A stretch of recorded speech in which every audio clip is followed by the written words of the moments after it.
Tes. Pangapunten Ibu Bapak, lenggahipun radi ngajeng mawon nggih. Mendekat mawon. Mboten sah atuh-atuh.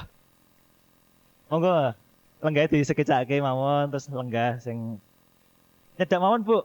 Nyedak mawon ten ngajeng mriki mboten apa-apa. Bapak-bapak monggo Bapak. Mendekat.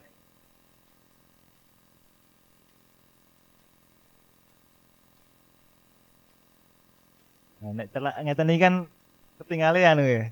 Napa? Kebak. Kalih nenggo sanesipun kita mulai mawon nggih. Singkat waktu pun setengah sedasa. Baik, Bapak Ibu sekalian. Bismillahirrahmanirrahim. Assalamualaikum warahmatullahi wabarakatuh. Innal hamdalillah nahmaduhu wa nasta'inuhu wa nastaghfiruh wa na'udzu billahi min shururi anfusina wa min sayyiati a'malina may yahdihillahu fala mudhillalah wa may yudlilhu fala hadiyalah. Asyhadu an la ilaha illallah wahdahu la syarikalah wa asyhadu anna Muhammadan abduhu wa rasuluhu la nabiyya ba'dah. Allahumma shalli wa sallim wa barik ala Muhammad wa ala ali Muhammad amma ba'd. Ibu bapak yang insyaallah dimuliakan Allah subhanahu wa ta'ala, alhamdulillahirabbil alamin. Pada kesempatan kali ini Allah memberikan kesempatan kepada kita semua untuk menyambung silaturahim yang sudah sekian lama. Berapa tahun Bu? Kurang langkung setahun nggih. Tahun boten kepanggih. Lan alhamdulillah Bapak Ibu ingkang kraya saking Magelang nggih enten. Niku alhamdulillah matur nuwun lan mugi-mugi niatipun panjenengan sedaya tindak tolabul ilmi menika dipun ganjar dhateng Allah Subhanahu wa taala lan niat-niatipun panjenengan dipun gampilaken. Amin. Ibu bapak sekalian, alhamdulillahirabbil alamin. Puji syukur kita panjatkan kepada Allah Subhanahu wa taala yang sudah memberikan begitu banyak kenikmatan kepada kita. Terutama utamipun nikmat sehat lan nikmat sempat. Nah, nek sehat niku kudu dimanfaatke kanthi sak saenipun. Utaminipun ugi nikmat sempat. Nek sempat niku ugi nggih dipun ginake nganti ibadah. Nah, misalipun mungkin kita harus selalu bersyukur awake dhewe sampun diparingi awak ingkang seger waras ngeten iki. Ayo dinggo ibadah, dinggo thalabul ilmi. Cobi kita sedaya saged mirsani ten rumah sakit menika sing do awake nembe do diganjar Gusti Allah niku segera kan nggih mboten saged nderek pengaosan. Salat nggih mboten saged napa sempurna. Tapi nggih kita tetap husnudzon mugi-mugi niat kita sedaya dipun napa ganjar kanthi saksanipun ganjaran. Salawat wa salam kita tetepaken dhumateng baginda kita Nabi besar Muhammad sallallahu alaihi wasallam ingkang sampun paringi kita niku pelajaran yang sangat berharga. Dan alhamdulillah kita mugi-mugi benjang wonten ing dinten akhir pikantuk syafaatipun Rasulullah sallallahu alaihi wasallam. Menyingkat waktu Bapak Ibu sekalian karena sudah semakin panas dan alhamdulillah menika program kajian temu alumni lan mugi-mugi ingkang derek napa sing dereng saged umroh kula doakan semoga sebentar lagi bisa berangkat umroh. Amin. Sing kenceng nggih Pak. Amin. Lan sing ingkang sampun umroh mugi-mugi digampilake tindak melih. Amin. Nggih Bapak sekalian, saderengipun Ustadz maringi seserepan utawi pengawasan, saya selaku pembawa acara akan menyampaikan beberapa susunan acara. Yang pertama yaitu pembukaan, yang kedua tilawah, yang ketiga inti dari kajian, yang keempat itu lain-lain, dan yang kelima yaitu penutup.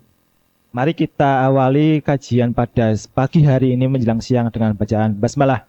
Bismillahirrahmanirrahim. Untuk acara yang berikutnya yaitu tilawah, dan untuk tilawah kali ini kita membaca surat Al-Fatihah bersama-sama. Bapak Ibu menirukan nggih. Bareng-bareng mawon. A'udzu billahi minasy syaithanir rajim. Bismillahirrahmanirrahim. Alhamdulillahi rabbil alamin.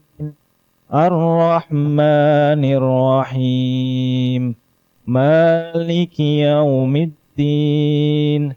Iyyaka na'budu wa iyyaka nasta'in. Ihdinas siratal mustaqim. Siratal ladzina an'amta 'alaihim ghairil maghdubi 'alaihim waladdallin. Bapak Ibu sekalian, tak terasa tahun sudah berlalu dan semoga harapan saya Bapak Ibu semua ibadah umrohnya diterima oleh Allah Subhanahu wa Ta'ala. Dan kepulangan Bapak Ibu sekalian setelah umroh ini harus ada peningkatan. Utamanya pun ibadah dan ketakwaan kita kepada Allah harus semakin meningkat.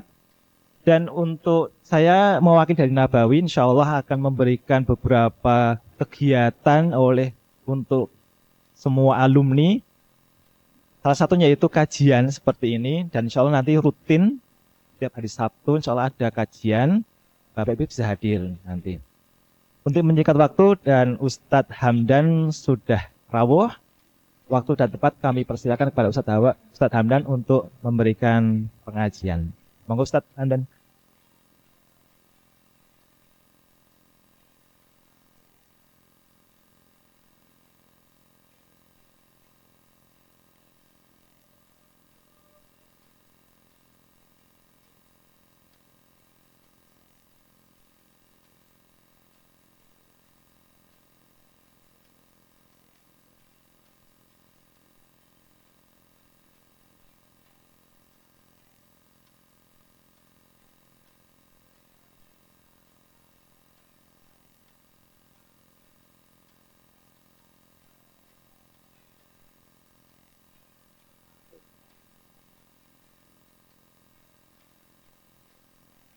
Bismillahirrahmanirrahim. Assalamualaikum warahmatullahi wabarakatuh.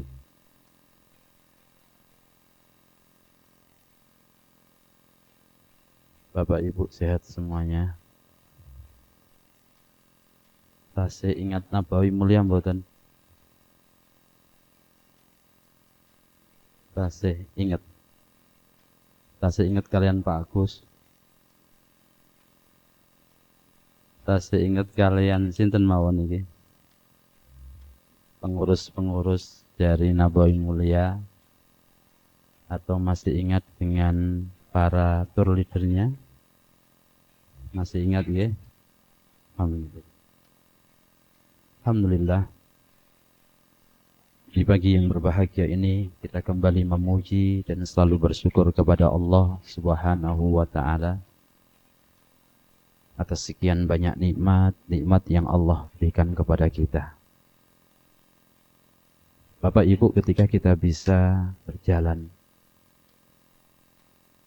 dari rumah kita menuju masjid ini dengan tujuan yang mulia, yaitu tujuan untuk thalabul ilmi, maka ini adalah merupakan nikmat yang patut untuk senantiasa kita syukuri. Dan demikianlah Imam Ahmad dan Imam Hasan Al-Basri rahimahumallahu azza wa jalla, beliau pernah mengatakan, laulal ilma lakana an-nasu kal bahaim. Seandainya bukan karena ilmu, niscaya manusia itu bagaikan binatang ternak. Bapak Ibu, kalau jenengan melihat berita-berita kriminal di televisi, itu apa yang disampaikan oleh Imam Ahmad tadi fakta. Jadi ada seorang anak membunuh ayah, wonten boten.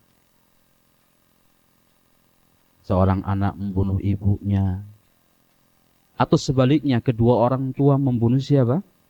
Anaknya. Seorang suami membunuh istrinya.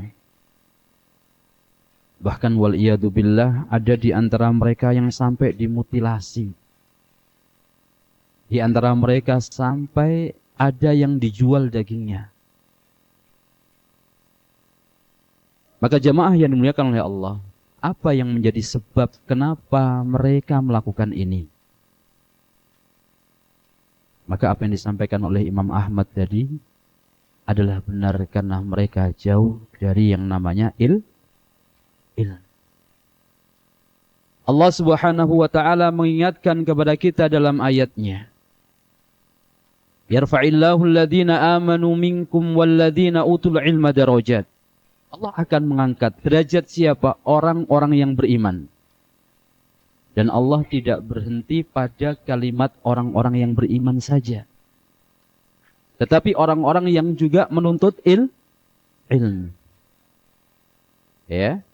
Jadi setelah dia beriman kepada Allah, setelah dia beriman kepada malaikat-malaikatnya, dan seterusnya, maka syarat yang kedua agar dia diangkat derajatnya oleh Allah, hendaknya dia belajar. Hendaknya dia menuntut ilmu. Hendaknya dia mengangkat dirinya, derajatnya. Agar Allah Subhanahu wa taala menjadikan dia sebagai orang-orang yang mulia. Bukan hanya mulia di dunia ini, tetapi kelak orang-orang yang berilmu pun akan disebutkan nama-nama mereka di hadapan makhluk-makhluk Allah Subhanahu wa taala pada hari kiamat nanti. Jamaah yang dimuliakan oleh Allah, maka mudah-mudahan niat dari Nabawi Mulia yang mengadakan kegiatan ini semakin hari semakin diramaikan. Semakin hari semakin banyak yang datang. Karena ini di antara tujuan utama kita ketika kita melaksanakan ibadah umroh. Agar ketika kita pulang dari dua tanah suci, kita menjadi pribadi-pribadi yang jauh lebih baik. Yang dahulunya mohon maaf, tutur katanya nggak baik, pulang pun berubah menjadi. Yang dulu mohon maaf saat sebelum berangkat, malas untuk beribadah. Malas untuk datang ke rumah-rumah Allah Subhanahu wa ta'ala. Maka ketika pulang dia ingat bahwasanya inilah yang akan bisa menjadi bekal, akan bisa menjadi sahabat bagi dirinya ketika dia sudah sendirian di alam barzah. Dan demikianlah Rasulullah SAW mengatakan dalam hadis yang sahih, yuhsyarun nasu yaumal qiyamati hufatan uratan ghullan buhman. Pada hari kiamat Bapak Ibu, manusia itu akan dihimpun di padang mahsyar.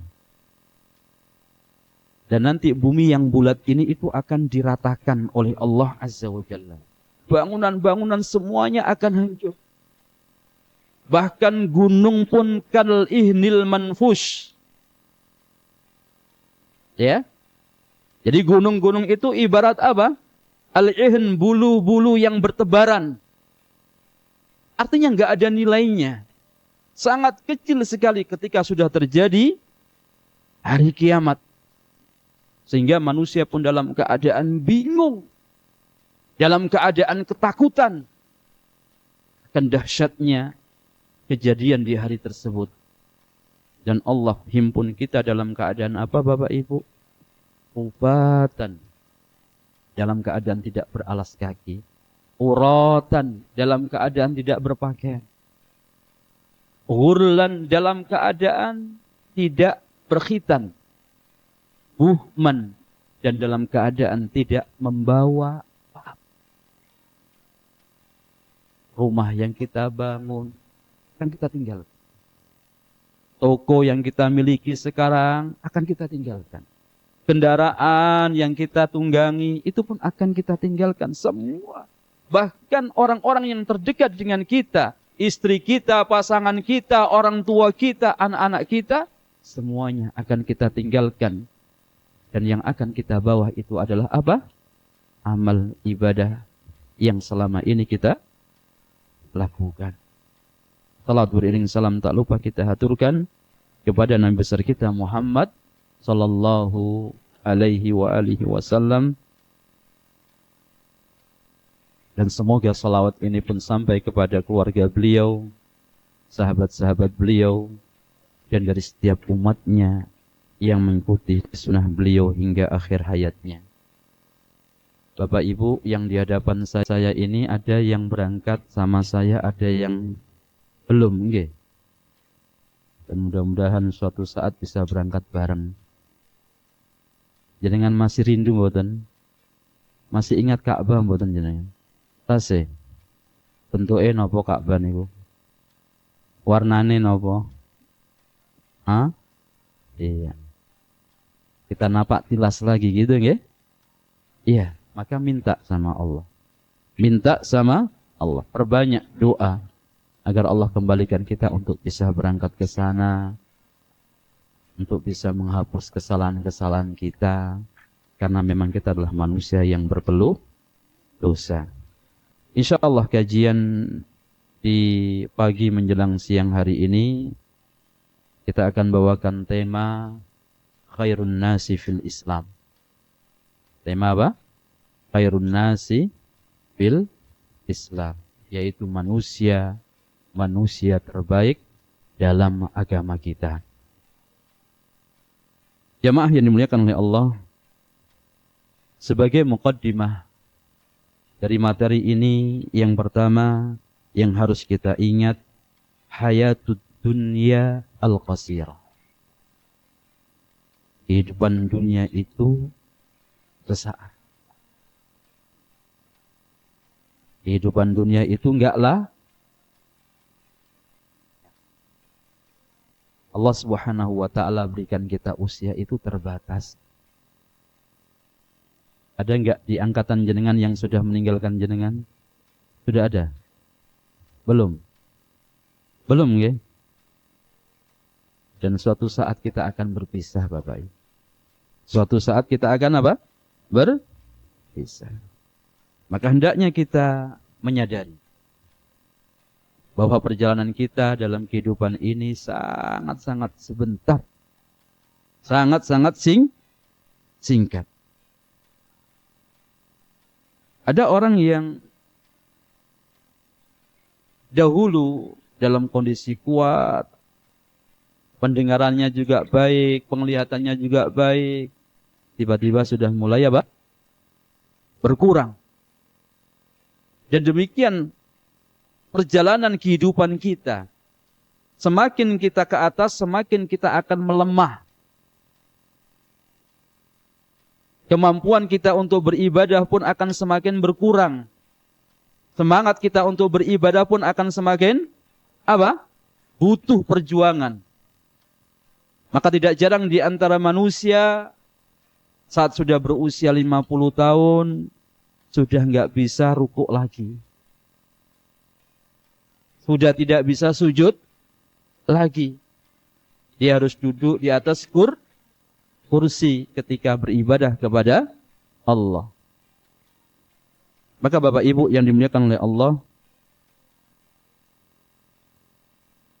sedangkan kehidupan akhirat disebutkan oleh Allah dalam ayat ini di surah Al-Hajj ayat ke-47, wa inna yawman 'inda rabbika ka'alfi sanatin mimma ta'uddun. Kata Allah Azza wa Jalla, sesungguhnya satu hari di sisi Rabbmu dibandingkan dengan dunia ini itu seperti berapa? 1000 tahun menurutmu. Artinya apa? Satu hari saat kita menunggu, menanti hisab di hadapan Allah Subhanahu wa ta'ala, itu perbandingannya dengan di dunia itu seperti 1000 hari. Coba. Betapa lamanya seseorang itu akan menunggu hisabnya, perhitungannya terhadap semua nikmat-nikmat yang telah Allah Subhanahu wa ta'ala berikan kepada mereka. Nikmat sehat kita akan dihitung, nikmat harta kita akan dihitung, nikmat ilmu kita akan dihitung, nikmat ibadah kita pun akan dihitung. Semuanya ada perhitungannya. Maka orang yang cerdas adalah orang yang senantiasa mempersiapkan dirinya untuk menghadap Allah Subhanahu wa taala dalam keadaan membawa bekal sebanyak-banyaknya. Dalam hadis Rasul juga mengingatkan a'maru ummati ma baina sittina wa sab'in. Usia umatku itu antara 60 sampai 70 tahun saja Bapak Ibu. Wa aqalluhum man yajuzu dalika, dan sangat sedikit sekali di antara mereka yang usianya melebihi dari 60 ataupun 70. Coba lihat dari kerabat kita yang sudah meninggalkan kita, rata-rata usianya berapa? Ya sekitar itu, 60 sampai 70 tahun. Kalaupun ada yang berusia di atas itu, bisa kita hitung dengan jari. Sahabat-sahabat saya yang sudah meninggalkan saya sudah banyak. Satu angkatan pada saat di SMP ataupun di SD sudah meninggalkan kita. Sehingga di grup pun sudah tidak ada nama itu lagi. Dan suatu saat nama-nama kita pun yang akan terhapus dari grup itu. Jamaah, Rasul Allah berikan usia berapa? 63. Sahabat Abu Bakar Allah berikan usia 63. Sahabat Umar juga demikian. Sahabat Ali bin Abi Thalib juga demikian. Kecuali siapa? Sahabat Utsman bin Affan. Beliau diberikan usia sekitar 81. Ada yang mengatakan 82. Ada yang mengatakan 83. Artinya enggak lama Bapak Ibu. Tidak seperti usia umatnya siapa? Nabi Nuh alaihissalam. Nuh itu berdakwah selama berapa tahun? 950 tahun. Ya.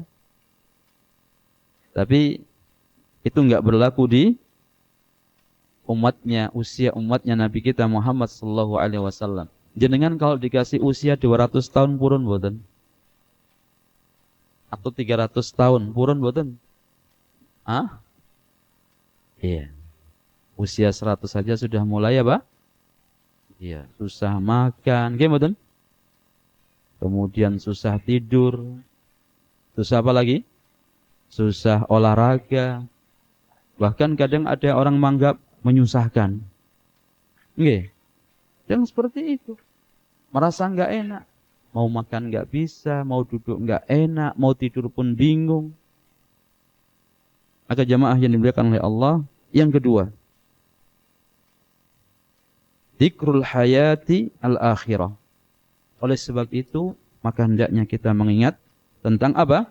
Kampung akhirat. Banyak dalil yang enggak bisa saya bacakan satu persatu, dan saya berharap nanti materi ini bisa di-share di grup ya, agar bisa dimurajaah, di mana di sini Rasulullah SAW mengingatkan kepada kita dalam hadis yang pertama dari sahabat Abdullah bin Umar radhiyallahu taala anhuma.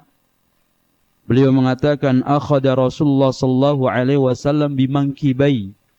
Rasul apa? Memegang kedua pundak saya. Wa qala kun fid dunya ka'annaka gharibun aw abiru sabilin. Jadilah engkau di dunia ini yaitu seperti orang yang asing. Seperti orang yang asing. Orang asing Bapak Ibu kalau datang ke negara kita itu waktunya berapa lama?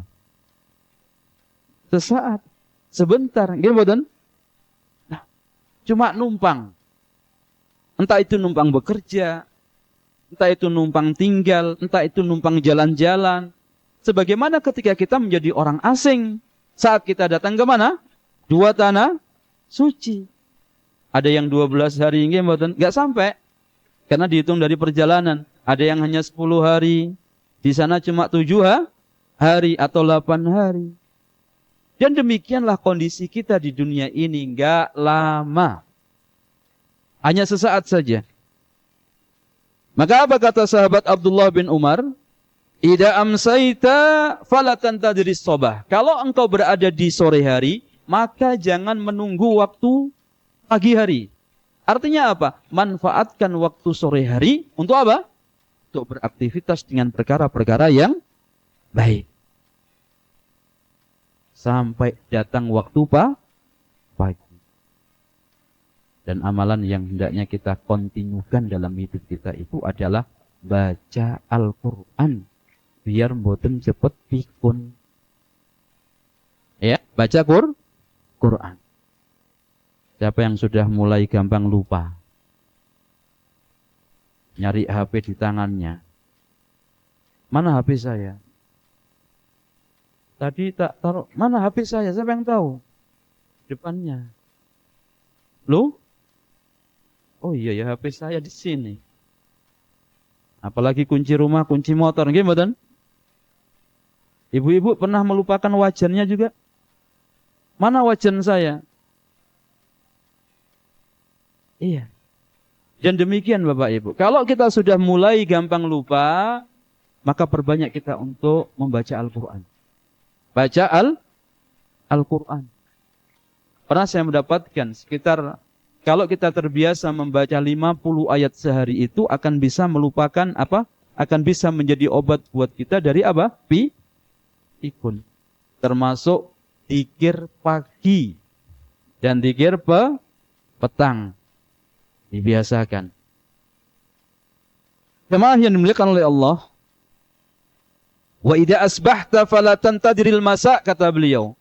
Dan apabila engkau berada di pagi hari, jangan menunggu engkau waktu sore hari. Artinya apa? Manfaatkan ibu-ibu yang punya aktivitas. Ingat, jangan dihabiskan waktu kita itu hanya untuk bermedsos, rugi. Karena bermedsos itu butuh waktu. Kira-kira berapa menit main HP itu? Hah? Berapa menit? Saya tanya, berapa menit? 5 menit, cukup nggih? Nah, giliran kita membaca Al-Quran, baru 5 jam sudah ngantuk. Iya. Dalam 5 jam atau 5 menit? Iya. Dan demikianlah syaitan berusaha untuk mengalihkan dari sebuah kebaikan kepada hal yang tidak baik. Maka hendaknya kita apa? Menjadi pribadi-pribadi yang bisa menghargai waktu. Maka di sini ada pesan di hadis yang pertama ya, wa khudh min sihhatika limaradika. Maka manfaatkan waktu sehatmu sebelum datang waktu sakitmu, wa min hayatika limautika, dan waktu hidupmu sebelum datang waktu kematianmu. Jamaah yang dimuliakan oleh Allah Azza wa Jalla, ini banyak. Kemudian yang ketiga saya singkat, yaitu al-hassu ala zuhdi, yaitu anjuran agar kita hidup di dunia ini dalam keadaan zuhud. Zuhud ini bukan berarti nggak punya apa-apa, nggih. Zuhud itu maksudnya adalah apa? Seseorang tidak terlalu tamak terhadap apa? Apa yang dia miliki. Harta yang ada pada dirinya bukan masuk ke dalam hatinya, tapi berada dalam apa? Tangannya. Dia sadar bahwasanya apa yang dia miliki itu adalah merupakan titipan yang Allah perintahkan untuk kita keluarkan. Makanya setiap hari Bapak Ibu ada 2 malaikat. Ada 2 malaikat, yang satu akan mendoakan kebaikan bagi orang-orang yang berderma, orang-orang yang bersedekah. Apa doanya? Allahumma a'ti munfiqan khalafa. Ya Allah, berikanlah ganti kepada orang yang wa a'ti, dan berikanlah kepada orang yang apa? Tidak mau berinfak. Itu adalah apa? Talafa, yaitu kehancuran. Waliyadzubillah. Maka Bapak Ibu yang dimuliakan oleh Allah Subhanahu wa taala, lihatlah kondisi yang disampaikan oleh Aisyah radhiyallahu taala anha tentang Nabi kita Muhammad sallallahu alaihi wasallam. Dalam hadis yang pertama disebutkan, ma syabi'a Rasulullah sallallahu alaihi wasallam salasata ayyamin tiba'an min khubzin burrin hatta madha li sabilih. Bahwasanya Rasulullah sallallahu alaihi wasallam tidak merasa kenyang selama 3 hari. Beliau hanya cukup dengan apa? Roti dari gandum yang kualitasnya pun sedang saja. Untuk apa? Untuk beraktivitas. Artinya Nabi kita Muhammad sallallahu alaihi wasallam, kalau seandainya beliau menginginkan sebuah istana, sebuah kerajaan, itu sangat mudah untuk beliau dapatkan. Tapi beliau ingin mengajarkan kepada kita agar kita tidak terlalu tamak terhadap masalah dunia, tetapi kita berlomba dalam masalah urusan akhirat. Nah, karena kehidupan di akhirat Bapak Ibu lama dan panjang sekali. Lama dan panjang. Dan saat itu kewajiban-kewajiban yang Allah tetapkan di dunia sudah tidak berlaku lagi. Gak ada orang yang diperintahkan untuk sholat. Gak ada orang yang diperintahkan untuk sedekah. Gak ada lagi. Yang ada adalah mereka akan mendapatkan balasan di atas balasan dari usaha yang selama ini mereka lakukan. Makanya di dalam surah An-Najm Allah Subhanahu wa taala berfirman, wa allaisa lil insani illa ma sa'a, dan manusia tidak mendapatkan kecuali apa yang telah dia usahakan. Di dalam riwayat yang lainnya disebutkan oleh Aisyah radhiyallahu taala anha, tuwfiya Rasulullah sallallahu alaihi wasallam wa ma fi rabbin min syai'in ya'kulu dhu kabidin illa satru sya'irin.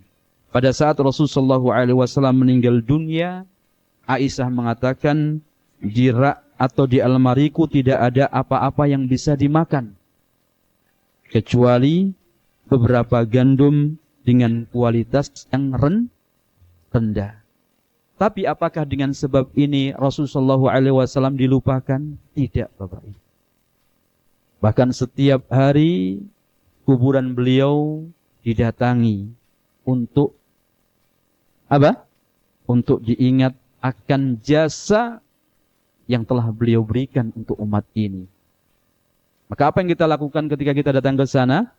Kita mendoakan beliau, mengucapkan salawat salam kepada beliau sallallahu alaihi wasallam. Dan demikianlah adab saat kita datang ke kuburan beliau, bukan malah meminta. Bukan malah meminta. Karena yang berhak untuk kita mintai adalah siapa? Allah Subhanahu wa taala. Yang bisa memberikan kesembuhan atas penyakit kita itu adalah siapa? Allah. Yang bisa memberikan rizki dalam kehidupan kita itu adalah siapa? Allah. Yang bisa mengatur seluruh urusan-urusan kita adalah siapa? Allah.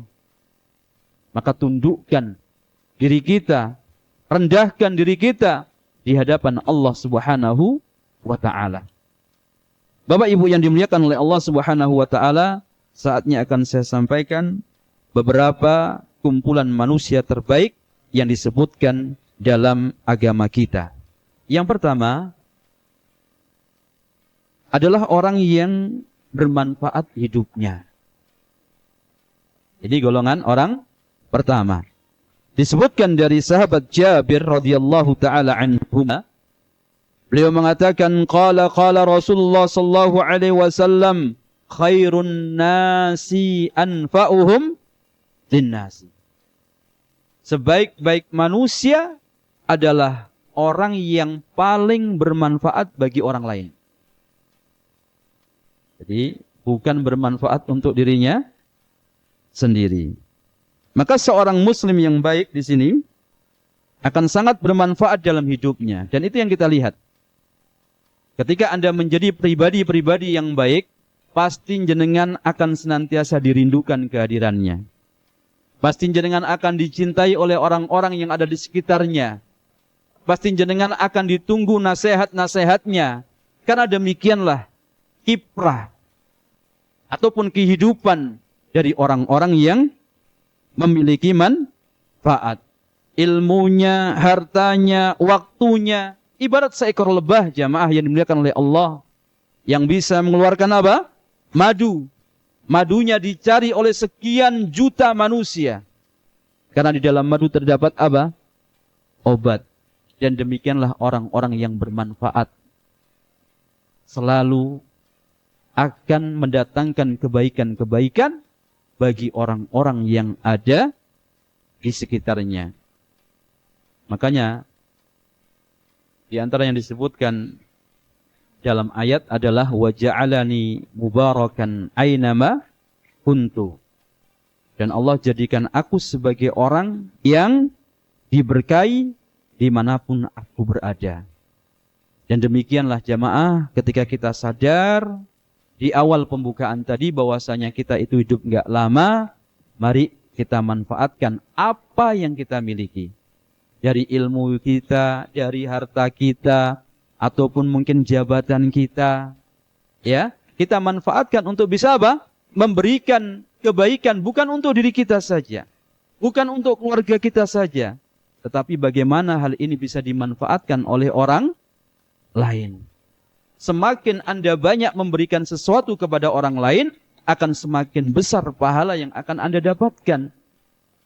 Semakin kita sering mendoakan kebaikan kepada orang lain, dan semakin banyak orang lain akan mendoakan kebaikan untuk diri kita. Demikianlah dalam agama kita, al-jaza'u min jinsil amal. Balasan itu bergantung dari apa? Jenis amalan yang kita lakukan. Kalau amalan kita yang lakukan kita sedikit, maka balasannya pun sedikit. Namun kalau kiprah kita itu banyak, kita bukan hanya sibuk di keluarga kita, tapi saat kita berada di lembaga kita pun menjadi orang-orang yang bisa diambil manfaatnya. Ya, baik itu tenaga kita, baik itu ilmu kita yang sedikit ini, baik apa? Harta kita. Karena orang-orang itu ketika beribadah, ada yang mampu beribadah dengan salatnya, beribadah dengan puasanya, beribadah dengan tenaganya, beribadah dengan hartanya, beribadah dengan ilmu. Ya, jadi sarana dakwah itu sangat luas. Kalau seandainya kita nggak mampu berceramah di hadapan manusia, bisa kita mengadakan ceramah ya di dalam rumah kita, membina sebuah pengajian di rumah kita, dan itu harus kita adakan. Harus kita adakan. Jangan sampai anggota rumah tangga itu sibuk dengan urusannya masing-masing. Sudah sibuk di kantor, saat pulang pun masih sibuk dengan kerjaannya. Maka pola seperti ini hendaknya kita ubah.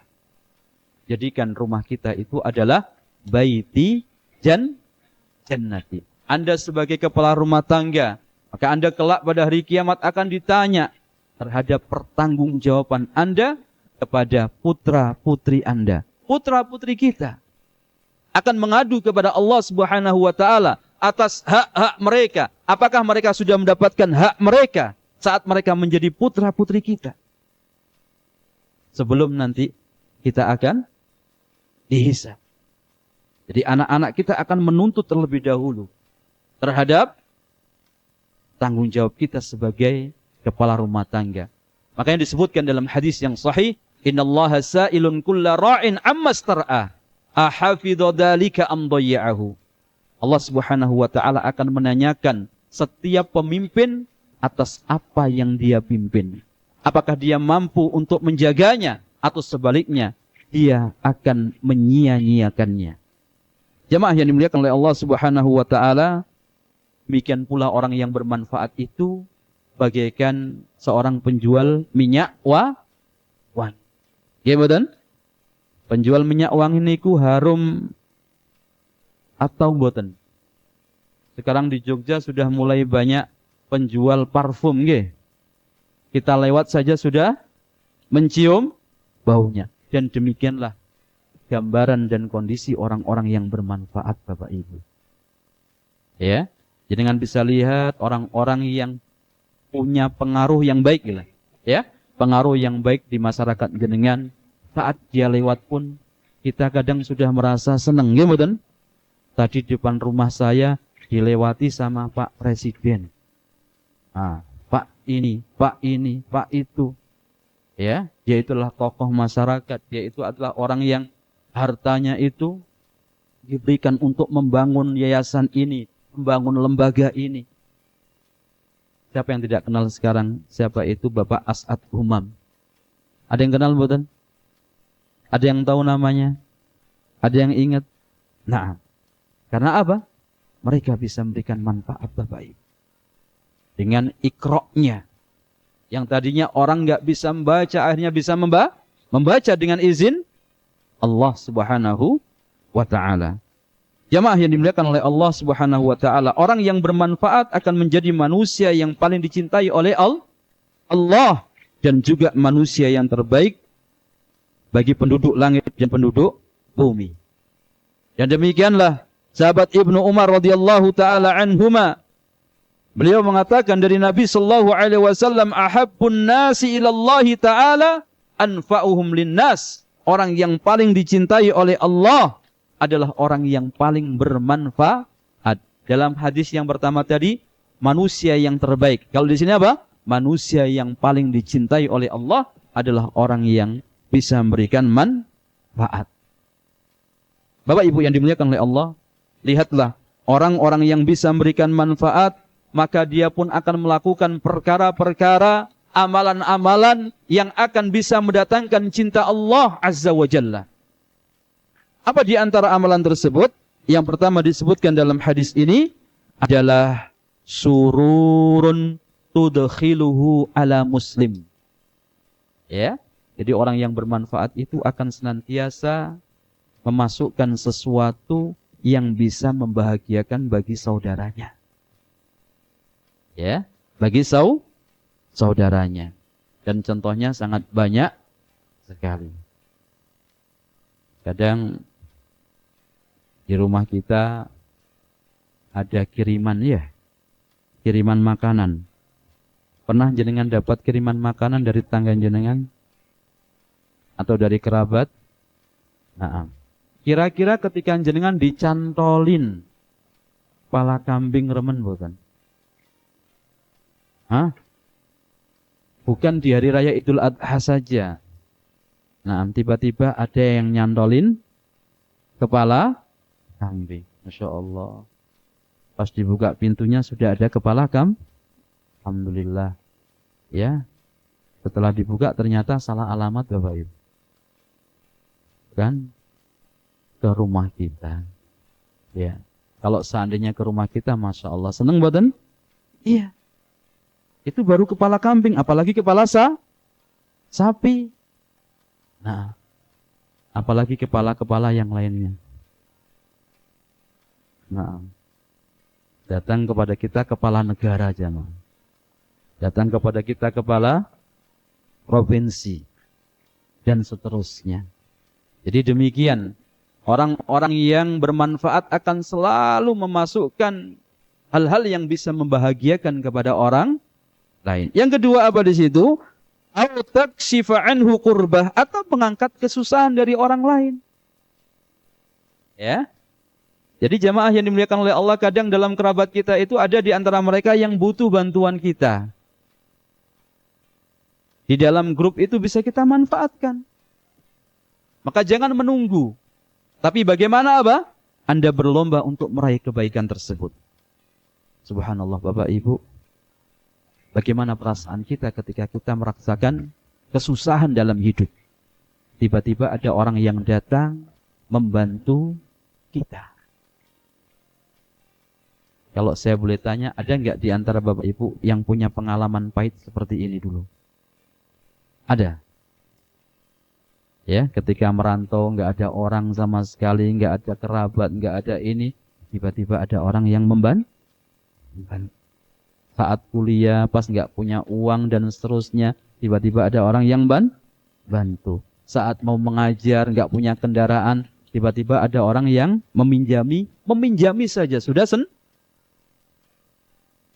Saat jenengan dalam keadaan safar, pingin berteduh, pingin istirahat, tiba-tiba ada orang yang ngawi. Bapak Ibu, monggo melebet ten griya kula. Silakan istirahat.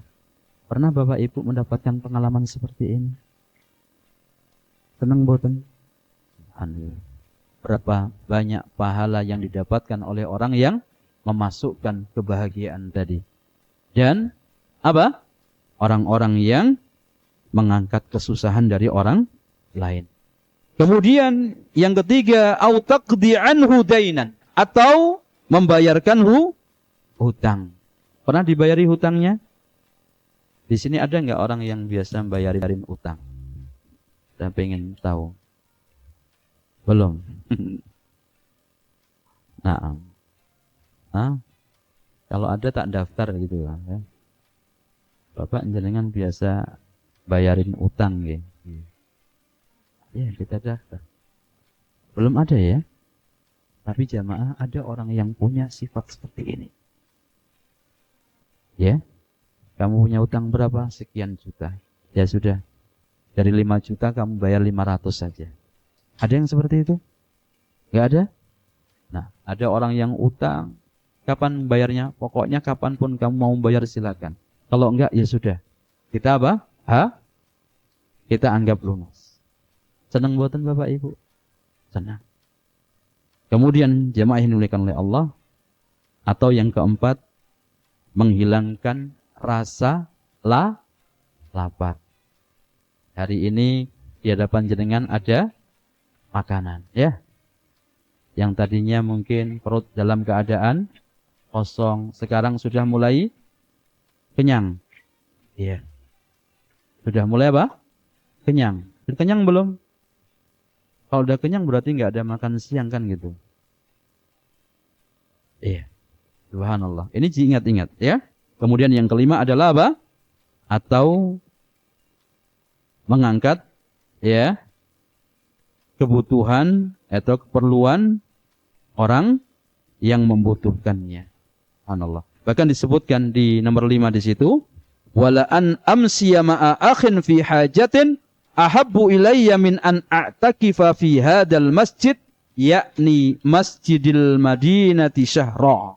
Sungguh aku berjalan bersama saudaraku yang muslim untuk sebuah keperluan lebih aku cintai daripada beriktikaf di masjid ini, yaitu di Masjid Nabawi selama 1 bulan penuh. Bapak Ibu, apa maksudnya di sini? Ini jangan pernah kita anggap remeh. Suatu saat kadang tetangga kita butuh bantuan kita untuk diantar ke rumah sakit. Karena apa? Mau lahiran. Atau kerabat kita minta diantar ke rumah mertuanya. Atau sahabat kita yang ingin diantar untuk sebuah keperluan. Maka Anda ingat poin yang kelima ini. Ketika Anda mampu untuk berjalan bersama saudara Anda untuk memenuhi hajat dia, maka itu lebih baik daripada engkau beriktikaf selama berapa? Nah, 1 bulan di Masjid Nabawi. Bayangkan itu. Bagaimana kalau jenengan selalu membantu kebutuhan saudara-saudari jenengan, bukan hanya 1 orang, bukan hanya 2 orang, tapi banyak orang.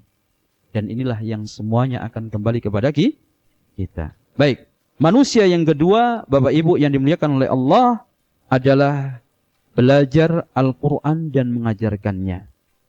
Ini golongan manusia terbaik dalam agama kita. Yaitu apa? Orang yang belajar Al-Quran. Nah ini saya ingatkan ya, Bapak Ibu, kalau seandainya sampai saat ini belum bisa membaca Al-Quran, jangan putus asa untuk tidak belajar. Nah, kalau seandainya yang menyampaikan materi itu masih anak-anak, nggak apa-apa. Karena sekarang pondok-pondok tahfidz itu banyak. Dan jenengan kalau mau tahu bagaimana perjuangan mereka di dalam menghafal Al-Quran, itu subhanallah, luar biasa. Ada halaqah yang diadakan sebelum subuh. Di kampung jenengan ada nggak pengajian sebelum subuh? Belum ada nggih? Ada? Belum. Di pondok tahfidz itu biasanya sebelum subuh sudah. Jadi ada halaqah Al-Quran. Itu perjuangan anak-anak kita dalam menuntut ilmu. Perjuangan anak-anak kita, putra-putri kita di dalam belajar Al-Quran. Nanti habis subuh dilanjutkan lagi. Sampai jam berapa? Jam 6. Kita di rumah bisa olahraga, bisa sarapan, gitu. Mereka belum sarapan, Bapak. Nanti mereka istirahat dari jam 6 sampai jam 7, ya, piket, ya, sekaligus makan pagi. Nanti balik lagi. Ada tahfidz duha. Ya, ada yang sampai jam 9, ada yang sampai jam 11, tergantung dari aturan yang ada. Habis duhur mereka istirahat. Sore balik lagi. Ba'da maghrib istirahat, isya balik lagi, ada yang sampai jam berapa? 11 malam. Maka mereka jamaah yang dimuliakan oleh Allah Subhanahu wa taala, dengan perjuangan mereka, kenapa mereka melakukan itu? Karena mereka sadar. Inilah yang disebutkan oleh Rasul sallallahu alaihi wasallam dalam hadis yang dibawakan oleh sahabat Utsman bin Affan radhiyallahu taala anhu. Apa kata Rasul sallallahu alaihi wasallam? Khairukum man ta'allamal Qur'ana wa 'allamahu.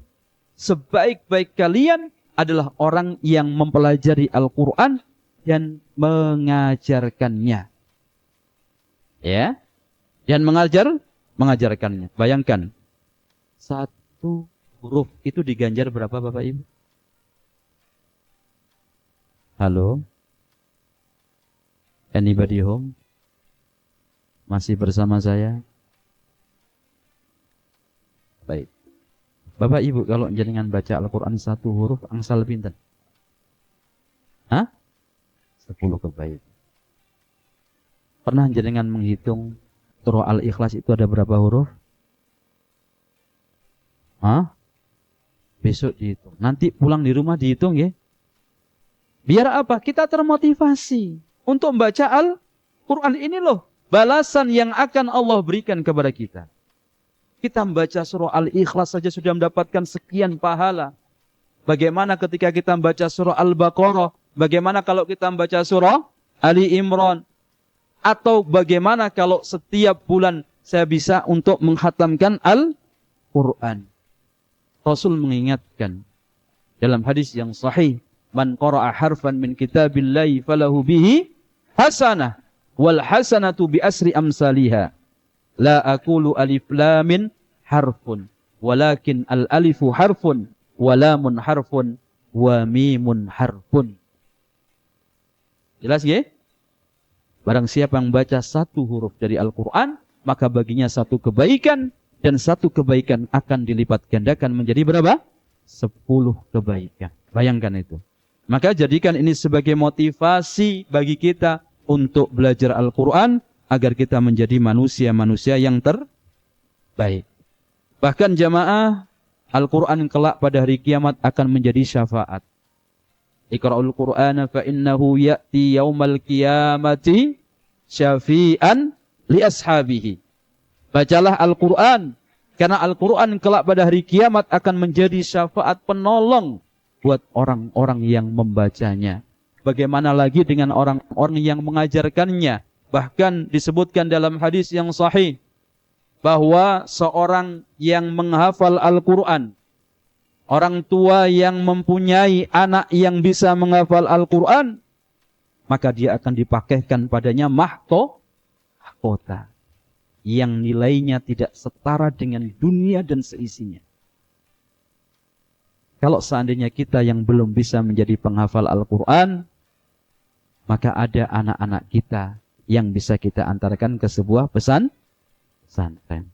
Bapak Ibu, kemudian yang ketiga, yaitu menjadi suami yang paling baik terhadap keluarganya. Ini golongan manusia terbaik yang ketiga. Subhanallah, suami yang baik itu ketika istrinya minta uang jajan 500 dikasih 1 juta. Bayangke mboten jenengan. Pak, kula nyuwun gang 100. Oh, ditransfer 1 juta. Minta beli baju yang harganya 300 dibelikan yang 500. Masya Allah. Suami baik mboten niki? Ada enggak di sini? Mboten. Ibu-ibu enggak ada. Wah. Jadi ingat, kita laki-laki yang sebagai suami ini, Bapak Ibu harus ingat ini ya, agar kita menjadi manusia yang terbaik. Jangan kita itu hanya baik kepada tetangga kita, sahabat kita, sama istri tetangga baik sekali, sama istri sahabatnya baik sekali, tapi sama istrinya sendiri kayak macan jemaah, banyak singa. Na'udzubillahi min dzalik. Maka diingatkan dalam hadis ini, khairukum khairukum li ahlihi wa ana khairukum li ahli. Sebaik-baik kalian adalah orang yang paling baik terhadap keluarganya. Dan aku, kata Rasulullah SAW, adalah orang yang paling baik terhadap keluargaku. Maka di antara ciri suami yang baik kepada keluarganya, yang pertama adalah dia akan senantiasa memperhatikan apa? Agama keluarganya. Ini yang terpenting. Jadi jangan sampai Bapak Ibu istri jenengan ya, Bapak ya, keluarga jenengan nggak paham tentang masalah hukum sholat. Disuruh wudhu nggak paham. Nah, saya pernah mendapati ada ibu-ibu yang wudhu itu cuma sampai segini, sampai setengah hasta. Padahal wudhu itu adalah merupakan syarat sahnya sholat. Ketika wudhu seseorang itu enggak sah, secara otomatis sholatnya juga enggak sah. Harus diulangi. Nah, atau seandainya ada orang yang mohon maaf ketika sholat baca Al-Fatihahnya enggak benar. Ya. Seperti kemarin dalam grup itu ada yang menyampaikan, Ustaz, bagaimana hukum seorang imam sholat ketika membaca Ihdinas siratal muttaqin?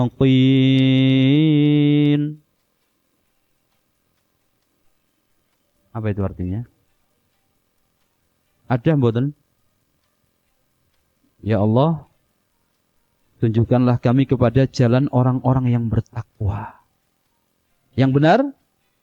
Ihdinas siratal mustaqim. Mustaqim. Bukan Itu Bapak Ibu dalam agama kita. Kalau ada orang baca Al-Fatihah salah seperti itu, maka dalam madhab Imam Syafi'i batal salat. Harus diulang.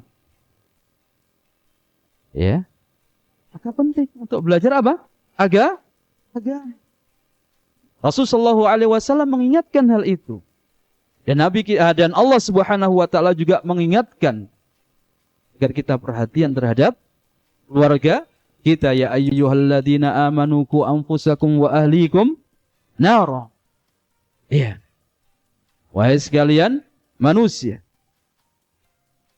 Apa itu? Ya ayyuhalladzina amanu qu, wahai orang-orang yang beriman, qu anfusakum wa ahlikum nara. Jagalah diri kalian dan keluarga kalian dari siksa api. Kemudian jemaah yang dimuliakan oleh Allah Subhanahu wa taala, di antara ciri suami yang baik di sini saya sebutkan banyak ya. Di antaranya adalah suami yang memahami agama ya. Ini penting. Jadi seorang pemimpin itu harus paham agama. Kemudian yang kedua, seorang suami harus peduli terhadap bagusnya agama siapa? Keluarganya, anak-anaknya sejak kecil sudah dipahamkan nilai-nilai agama. Kemudian di antara ciri suami yang baik adalah memberikan nafkah kepada keluarganya dengan baik. Kemudian berusaha. Nah ini yang keempat, berusaha untuk meluangkan waktu untuk istri dan anak-anaknya. Ini terkhusus ketika kita sudah pulang dari kerja, Bapak Ibu, di antara kebiasaan Nabi Shallallahu Alaihi Wasallam itu kalau sebelum tidur, beliau biasanya speak. Ngobrol sama siapa? Istrinya. Ngobrol via WA. Nah, zaman sekarang enggak. Bapak sama ibu ngobrol pakai HP. Padahal di rumah, Bu, tolong buatkan kopi. Oke, ya. Sebentar lagi datang. Ibunya mesen kopi di luar, Pak. Ya Allah. Bagaimana keluarga kita akan menjadi keluarga yang harmonis? Ya. Jadilah kepala rumah tangga yang bisa menjadi teladan bagi semuanya. Termasuk dalam perjalanan rumah tangga itu, hendaknya masing-masing kita itu memaklumi akan kelebihan dan kekurangan kita. Sehingga tidak terjadi apa? Pertikaian, cekcok, bahkan naudzubillah terjadi broken home. Ya. Ketika istrinya masak, selalu dikomentari yang keasinan lah, yang kurang garam, yang kurang gula, yang terlalu banyak penyedapnya, atau kurang banyak lauknya. Ya, tentunya itu ada sebab. Ya, ada Maka jamaah, kekurangan seperti ini bagi seorang mukmin hendaknya dia mengabaikannya. Karena masih banyak kebaikan-kebaikan yang telah diberikan oleh siapa? Pasangan Yang keempat, orang yang paling baik dalam agama kita adalah orang yang paling baik akhlaknya dan orang yang menuntut ilmu. Khairukum islaman ahasinukum akhlaqan idza faqihu. Sebaik-baik Islam kalian adalah yang paling baik akhlaknya jika mereka menuntut ilmu. Iya.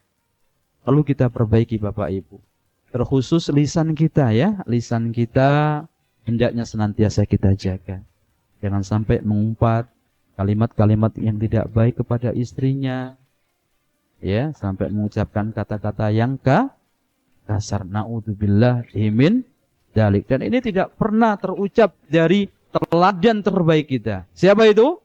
Nabi kita Muhammad sallallahu alaihi wasallam. Makanya Allah mengabadikan dalam surah Al-Ahzab, laqad kana lakum fi Rasulillahi uswatun hasanah. Dalam ayat yang lainnya disebutkan wa innaka la'ala khuluqin azim. Dan sesungguhnya engkau wahai Muhammad berada di atas budi pekerti yang agung. Lihat ya. Jadi akhlak harus diperbaiki. Dan di sini banyak kita sebutkan tentang keutamaan orang-orang yang memiliki akhlak. Di antaranya disebutkan Allah memuji ya Muhammad dengan akhlak yang baik. Yang kedua, apa di situ? Akhlak yang mulia adalah merupakan salah satu faktor terbanyak yang dapat memasukkan seseorang ke dalam surga ya. Bahkan di sini disebutkan taraf kemuliaan akhlak adalah barometer keimanan seseorang. Kalau imannya itu baik, pasti akhlaknya baik ya. Dan seterusnya. Kemudian yang keberapa? Yang kelima, dan ini mungkin yang terakhir, sebenarnya ada yang keenam ya, yaitu orang yang Allah berikan panjang umur dan baik perbuatannya. Bapak Ibu, kalau jenengan di saat melihat teman-teman tetangga yang sebaya kok sudah meninggal, tapi jenengan kok masih apa? Masih belum meninggal. Ya. Masih apa? Sehat. Maka ingat hadis ini. Ya, bahwasanya orang yang terbaik dalam agama kita adalah man tala umruhu wa hasuna. Ingat, orang yang Allah berikan panjang usia dan amalannya pun kan amalannya tidak baik. Yang terakhir, yang keenam apa itu? Yaitu orang yang memberi makanan. Khairukum man at'amat ta'ama. Sebaik-baik kalian adalah orang yang memberikan makanan. Ada sebuah nasihat bagus yang pernah disampaikan oleh siapa? Yang pernah dilakukan oleh Syekhul Islam Ibnu Taimiyah. Jadi beliau itu punya kebiasaan kalau hari Jumat itu Bapak Ibu, kalau keluar itu bawa makanan. Jadi kalau keluar ada makanan di rumah dibawa, nanti dibagikan kepada orang di jalan. Nah, jenengan ya ingat hadis ini. Rasul mengatakan apa itu? Khairukum man at'amat ta'ama. Apa itu artinya? Sebaik-baik kalian adalah yang memberikan makanan. Dan di situ ada motivasi dari hadis di mana Rasul mengatakan inna fil jannati ghurafan tura duhuruha min butuniha wa butunuha min duhuriha. Jadi di dalam surga itu ada kamar-kamar yang transparan. Bagian luarnya bisa dilihat bagian dalamnya. Kayak gini ya. Ini kan transparan gini ya. Dari luar nampak dilihat dari dalam. Wa butunuha min duhuriha. Dan bagian dalamnya bisa dilihat dari luar. Ada nggak hotel yang punya kamar transparan? Nggak laku nanti ya. Ya kelihatan semuanya. Kan gitu ya. Tapi jenengan nggak usah ya asumsi yang enggak. Tapi demikianlah Allah siapkan untuk mereka. Bagi siapa? Faqama a'rabiyyun faqala liman hiya ya Rasulullah. Lantas bangkitlah seorang Arab Badui. Lalu dia bertanya, untuk siapakah wahai Rasulullah? Qala liman atabal kalama. Yang pertama diperuntukkan kepada orang yang baik tutur katanya. Apa? Tutur katanya. Ya. Makanya Allah ingatkan, ya ayyuhalladzina amanu taqullaha wa qulu qawlan sadida. Wahai orang-orang yang beriman, bertakwalah kepada Allah dan ucapkanlah kalimat yang baik. Dan sebaliknya, Allah itu membenci orang-orang yang berkata kasar. Nah, disebutkan dalam riwayat Al-Imam Al-Baihaqi, Rasulullah SAW mengatakan, innallaha yubghiru kulla ja'doriyin jawadin sakhabin fil aswaq jifatin bil lail himarin bin nahar alimin bid dunya jahilin bil akhirah. Allah itu membenci 5 sifat. Sifat yang pertama adalah orang yang sombong. Yang kedua adalah orang yang kasar tadi. Yang ketiga, orang yang suka teriak-teriak di pasar. Yang keempat, orang yang di malam hari itu bagaikan bangkai, namun di siang hari bagaikan keledai. Malam boten pernah bangun sholat malam. Tapi siang harinya, Masya Allah, kerja terus. Ya. Dan yang terakhir, apa di situ? Orang yang pandai dalam urusan dunia, tapi bodoh dalam urusan akhirat. Maka di hadis ini disebutkan bahwa Nabi itu, Allah itu enggak suka dengan orang-orang yang berlaku kasar. Tutur katanya kasar, ya. Ataupun sikap muamalahnya itu kasar. Ini tidak disukai oleh Nabi kita, oleh Allah Subhanahu wa ta'ala. Wa at'amat ta'am. Bahwasanya kamar ini akan diberikan kepada orang yang gemar memberikan makanan. Ya. Kemudian wa adamas siyam. Orang yang gemar untuk berpuasa. Wa shalla lillahi bil laili wan nasun niyam. Dan orang yang salat di malam hari di saat manusia dalam keadaan Bapak Ibu yang dimuliakan oleh Allah, dan masih banyak lagi ya hal-hal yang lainnya yang tidak bisa saya sampaikan. Mudah-mudahan apa yang kita sampaikan di pagi yang berbahagia ini menjadi ilmu yang bermanfaat. Nah, ini 6 golongan manusia terbaik yang disebutkan dalam agama kita. Yang pertama apa tadi? Kita murojaah, Bapak Ibu. Golongan manusia pertama yang terbaik apa tadi? Yang hafal boleh pulang.